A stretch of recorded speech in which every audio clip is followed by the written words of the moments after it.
Assalamualaikum warahmatullahi wabarakatuh. Perkenalkan, nama saya Nur Hayati, Prodi Perbankan Syariah semester 6 kelas A. Di sini saya akan menjelaskan materi kelompok 7 hingga kelompok 13. Mata kuliah analisis tingkat kesehatan bank guna memenuhi tugas akhir mata kuliah tersebut. Mari kita simak penjelasannya.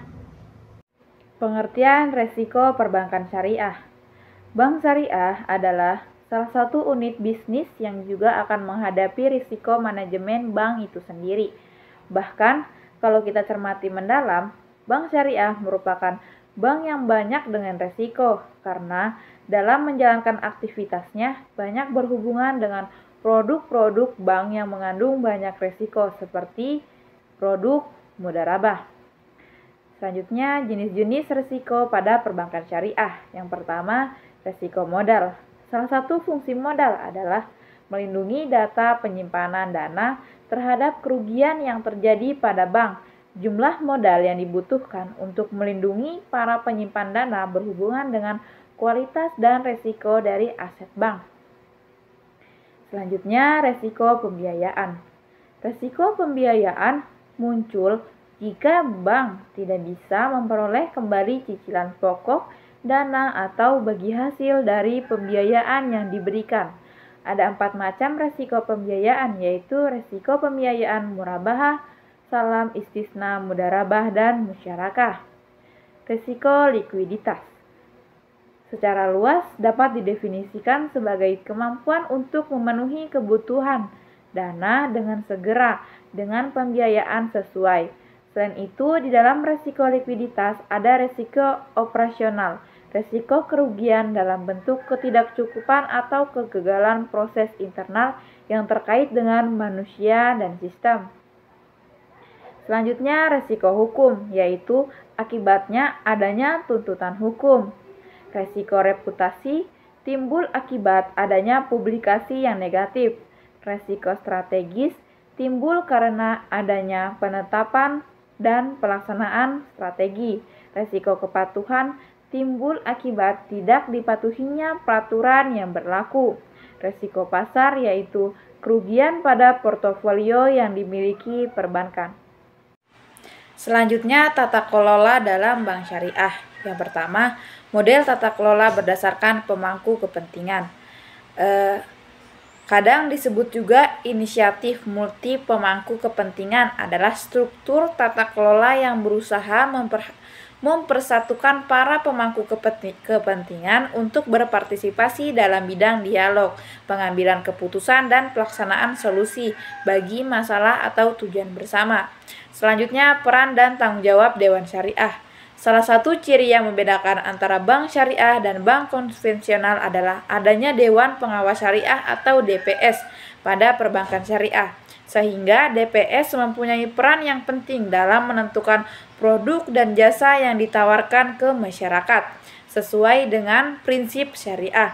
Prinsip syariah adalah prinsip hukum Islam dalam kegiatan perbankan berdasarkan fatwa yang dikeluarkan oleh lembaga yang memiliki kewenangan dalam penetapan fatwa di bidang syariah.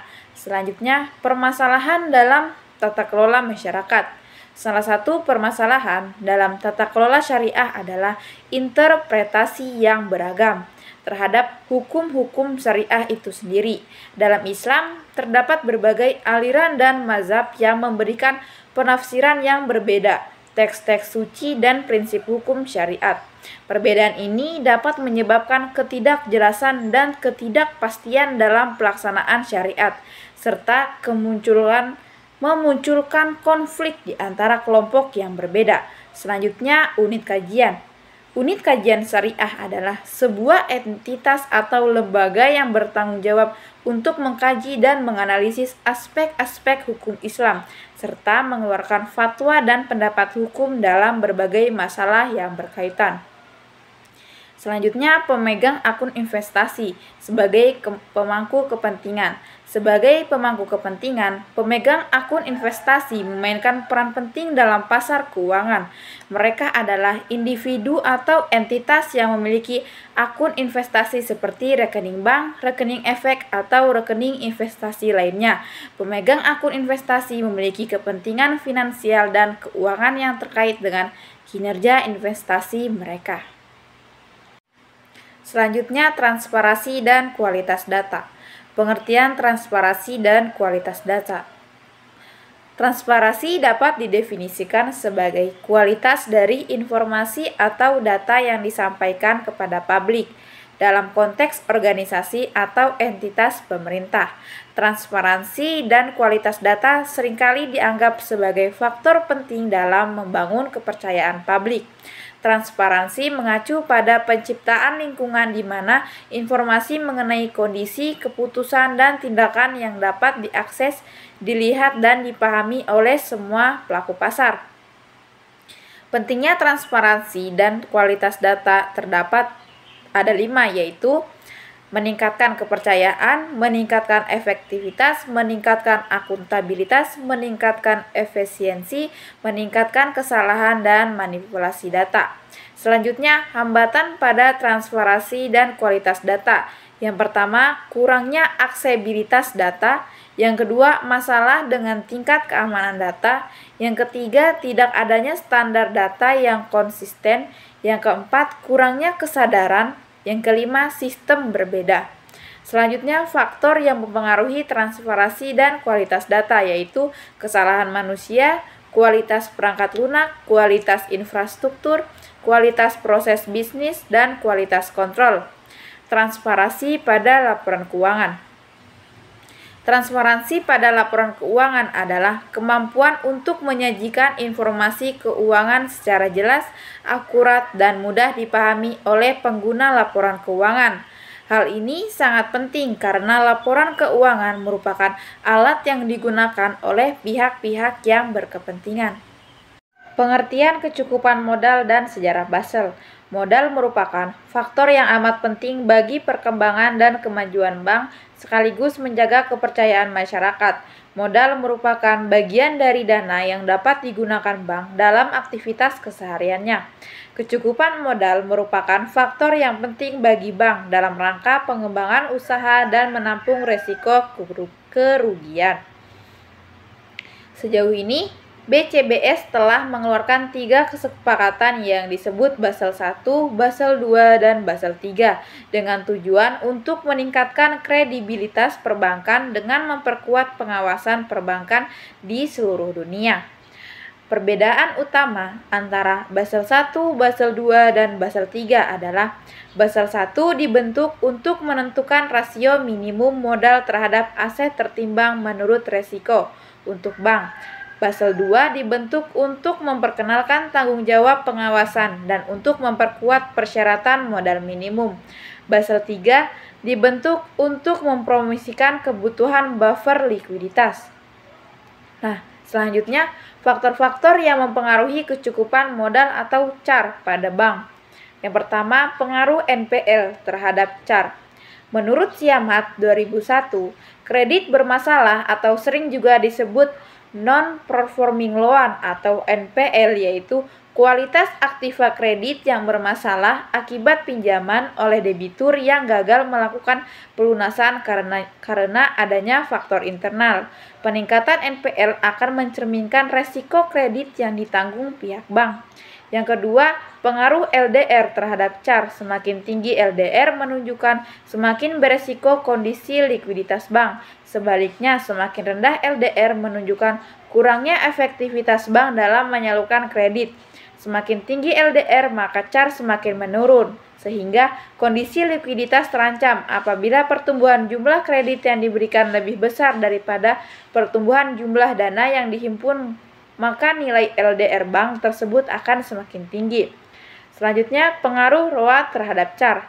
Semakin besar ROA suatu bank, semakin besar pula tingkat keuntungan yang dicapai bank tersebut, dan semakin baik pula posisi bank dari segi penggunaan aset.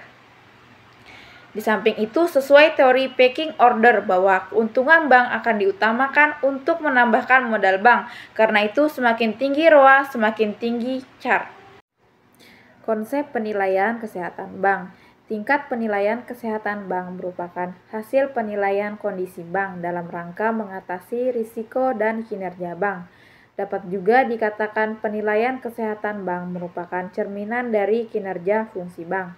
Bank yang sehat adalah bank yang dapat menjaga dan memelihara kepercayaan masyarakat, dapat berperan sebagai intermediasi, dapat membantu kelancaran arus pembayaran, dan dapat digunakan oleh pemerintah untuk melaksanakan berbagai kebijakan, khususnya kebijakan moneter. Pemenuhan peraturan perbankan. Yang pertama, rasio kewajiban penyediaan modal atau biasa disebut RKPMM. Merupakan rasio kecukupan modal bank atau kemampuan bank untuk menutupi kerugian kredit atau transaksi surat berharga dalam modal yang ada. Rasio modal digunakan untuk mengukur kemampuan bank untuk menyerap yang tidak dapat dihindari. Yang kedua, penetapan batas maksimum pemberian kredit atau PBMK. Presentasi terbesar dari realisasi dana yang diberikan kepada permodalan BPR termasuk kredit dan penempatan dana BPR pada bank lain, tidak termasuk giro atau disebut BPMK. BMPK untuk pihak berelasi seluruh portofolio dana bank yang diberikan kepada pihak berelasi ditetapkan paling banyak 10% dari modal bank. Selanjutnya, penentuan kualitas aktiva produktif. Penerimaan manfaat kualitas aktiva produktif merupakan salah satu kriteria untuk mengevaluasi hasil bank syariah dan untuk menjaga hasil yang baik dalam perbankan syariah. Anda harus selalu berpegang pada prinsip kehati-hatian dan prinsip syariah. Selanjutnya, analisis capital adequacy ratio atau CAR adalah ukuran kecukupan modal yang menggambarkan seberapa mampu bank untuk memelihara kecukupan modal dan kemampuan manajemen bank untuk diidentifikasi, diukur, dikendalikan, dan mengendalikan resiko yang dapat mempengaruhi permodalan bank. Selanjutnya, financing to deposit ratio atau FDR merupakan perbandingan dana pihak ketiga dengan dana yang disediakan bank. Untuk mengukur seberapa efektif pendanaan yang diberikan bank syariah, maka pengukuran dilakukan menggunakan FDR. Suatu bank akan terpengaruh profitabilitasnya, tergantung pada besar kecilnya rasio FDR. Selanjutnya, non-performance financing atau NPV. Secara pengertian, NPV atau non-performing financing merupakan risiko pendanaan atau pembiayaan. Risiko tersebut timbul jika bank gagal memperoleh kembali kontribusi besar atau keuntungan yang diperoleh dari pembiayaan atau investasi yang diberikan. Pembiayaan yang buruk atau bermasalah ini terjadi karena bank melakukan pendanaan tetapi nasabahnya tidak mampu membayar atau mengansur sesuai dengan akad yang disepakati sebelumnya oleh kedua belah pihak. Hal ini berpengaruh pada naik turunnya pendanaan dalam perbankan syariah. Beban operasional terhadap pendapatan operasional atau BOPO, yaitu pendapatan operasional digunakan dalam mengukur prestasi kerja sebuah bank. Biaya yang bank keluarkan untuk menjalankan usahanya ini disebut biaya operasional. Nah, selanjutnya GCG. Pada SE nomor 15 DPNP Jakarta 29 April 2013, Bank Indonesia sehubungan dengan penerapan GCG bagi bank umum.